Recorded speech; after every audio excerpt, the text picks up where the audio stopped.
Vector. इकाई unit बोले तो भैया इकाई वेक्टर या इकाई है।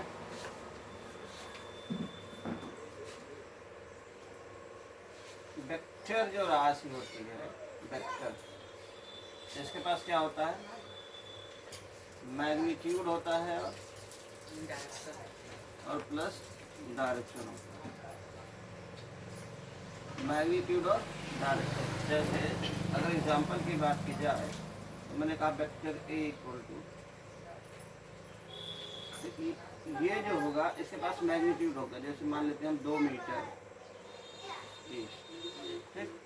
तो ये जो 2 मीटर है ये इसका मैग्नीट्यूड है, क्या भी है मैग्नीट्यूड, और ये है अपनी डायरेक्शन।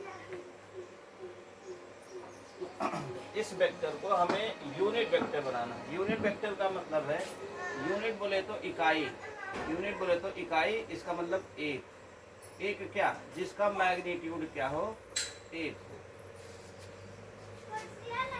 मैग्नीट्यूड एक होगा, वेक्टर है तो डायरेक्शन तो होगा ही होगा, दिशा तो होगी होगी।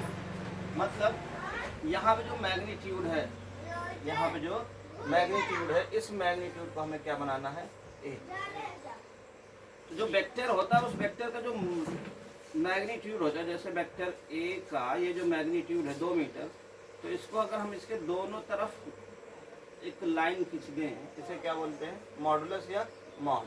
ये क्या है भैया, इसको हम बोलेंगे मॉड। वैसे फुल फॉर्म होता है मॉडुलस, लेकिन हम छोटे से शब्द में बात करें तो ये क्या है, मॉड। अगर वेक्टर के अगल बगल 2 लाइन खड़ी कर दी जाए, इसका मतलब हम वेक्टर के मॉड की बात कर रहे हैं। इसको हम बोलेंगे mod of vector A, mod of vector A. और इसका मतलब होता है हम केवल इसके मैग्नीट्यूड की बात करेंगे। इसका मतलब क्या हुआ, केवल मैग्नीट्यूड की बात करेंगे। और मैग्नीट्यूड बोले तो क्या है, केवल हम परिमाण की बात करेंगे, दिशा की हम बात नहीं करेंगे। तो वेक्टर ए का जो मॉड है वो कितना है, 2 मीटर। कितना है, 2 मीटर।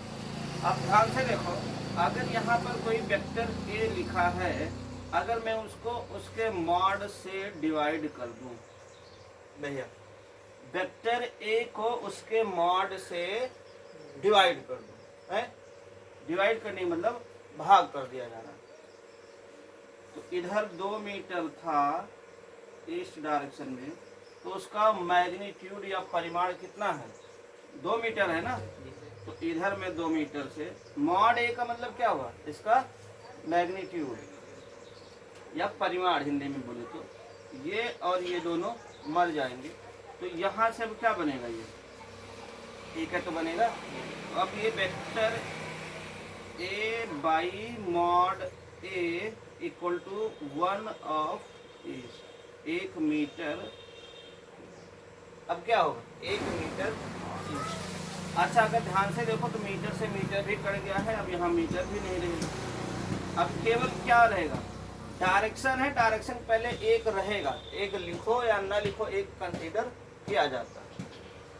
तो ये अब क्या है, केवल डायरेक्शन बता रहा है ना, ये इसके पास कुछ और है नहीं, केवल दिशा ही तो है।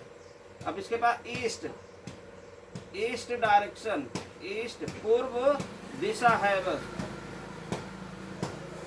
और इतनी बड़ी जो राशि है, इतनी बड़ी जो फिजिकल क्वांटिटी है, इसको इतना बड़ा ना लिखकर यूनिट वेक्टर के लिए एक वेक्टर लिख लेते हैं और उसके ऊपर एक कैप लगा देते हैं छोटा सा, इसको बोलते हैं यूनिट वेक्टर ए। कैप, अगर किसी वेक्टर के ऊपर कैप लगा है, इसका मतलब वो कैसा है, यूनिट वेक्टर है, वो केवल डायरेक्शन के लिए यूज किया जा रहा है, वहां पर मैग्नीट्यूड नहीं। इतनी बात ओके। तो अब ये लिखा जाएगा यूनिट वेक्टर, और ये केवल क्या होगा, और ये केवल किसके लिए होगा, केवल डायरेक्शन के लिए। अगर मैंने आज के बाद आपसे कहा यूनिट वेक्टर, क्या कहा, यूनिट वेक्टर, यूनिट वेक्टर का मतलब उसका मैग्नीट्यूड 1 है, केवल डायरेक्शन के लिए है, केवल दिशा के लिए है। तो यूनिट वेक्टर का फार्मूला आपको यहाँ से मिल जाएगा, vector a by mod of vector. ठीक भैया, ओके, कोई डाउट तो नहीं। अगर आप लोगों को याद हो तो मैंने एक दिन आपको बताया था फ्रेम ऑफ रेफरेंस। क्या बताया था? फ्रेम ऑफ रेफरेंस, निर्देश तंत्र। Frame of reference is a system which define the position of any object with respect to time. समय के सापेक्ष किसी भी वस्तु की जो स्थिति होती है उसको जो परिभाषित करता है, जो निकाय परिभाषित करता है, उस निकाय को हम बोलते हैं निर्देश तंत्र।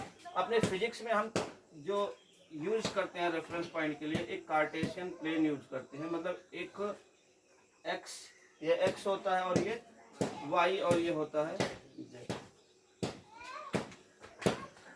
अब ये एक्स डायरेक्शन हुआ ना भैया, ये एक्स डायरेक्शन हुआ और ये वाई डायरेक्शन हुआ और ये क्या हुआ? Z direction. ये एक्स डायरेक्शन, ये वाई डायरेक्शन और ये जेड डायरेक्शन। और अभी अभी हमने पढ़ा है यूनिट वेक्टर, इकाई सदिश, ऐसा वेक्टर जिसका परिमाण एक होता है, केवल दिशा के लिए यूज होता है। इतना समझो, यूनिट वेक्टर का मतलब क्या होता है? दिशा बताने के लिए, क्योंकि परिमाण तो एक का है ना, मैग्नीट्यूड तो एक का है। अगर मुझे एक्स डायरेक्शन दिखाना है, क्या दिखाना है? X direction. तो एक्स डायरेक्शन को दिखाने के लिए हम लोग एक वेक्टर यूज करते हैं आई। क्या यूज करते हैं? आई। और आई के ऊपर हमने क्या लिख दिया? कैप, आई कैप। ये क्या है? आई कैप। मतलब क्या है? ये एक्स दिशा को बताएगा, एक्स डायरेक्शन को बताएगा। ठीक है, अगर मैं लिखूं 2 मीटर आई कैप, 2 मीटर आई कैप, इसका मतलब मेरे पास जो भी चीज है वो आई कैप बता रहा है, मतलब कि वो एक्स दिशा की ओर है। इसकी बात ये तो है ना, क्लियर है भैया? आई के बाद वाई डायरेक्शन को दिखाने के लिए हम लोग क्या यूज करते हैं? जेड। ये एक्स एक्सिस है और ये वाई एक्सिस है, एक तरह से ये डायरेक्शन को ही तो शो कर रहा है, ये डायरेक्शन को शो कर रहा है। और ये जेड, आई जे और जेड डायरेक्शन को दिखाने के लिए क्या यूज करेंगे? के कैप। क्या दिखाएंगे? के कैप। ओके, इतनी बात ओके भैया? जैसे मैं कहूँ ये अपना क्या है? ओरिजिन, ओ मूल बिंदु। कोई बंदा है एक्स में मान लो 1 मीटर या 1 है, एक्स में वो 1 है, वाई में 2 है और जेड में कितना है? 3। मान लो ये पॉइंट पी है जो डिफाइन करता है कि कोई भी जो ऑब्जेक्ट है उसकी जो कंडीशन है, जो स्थिति है, वो एक्स में 1 है, वाई में 2 है और जेड में 3। ये बात ओके? इतनी बात ओके? तो इसको अगर लिखा जाएगा तो ये वेक्टर ए बराबर क्या लिखा जाएगा कि वो एक्स में कितना है? 1 है, 1 आई। वाई में कितना है? 2j। जेड में कितना है? 3 प्लस 3। ये बनेगा अपना वेक्टर। इतनी बात ओके? ओके भैया?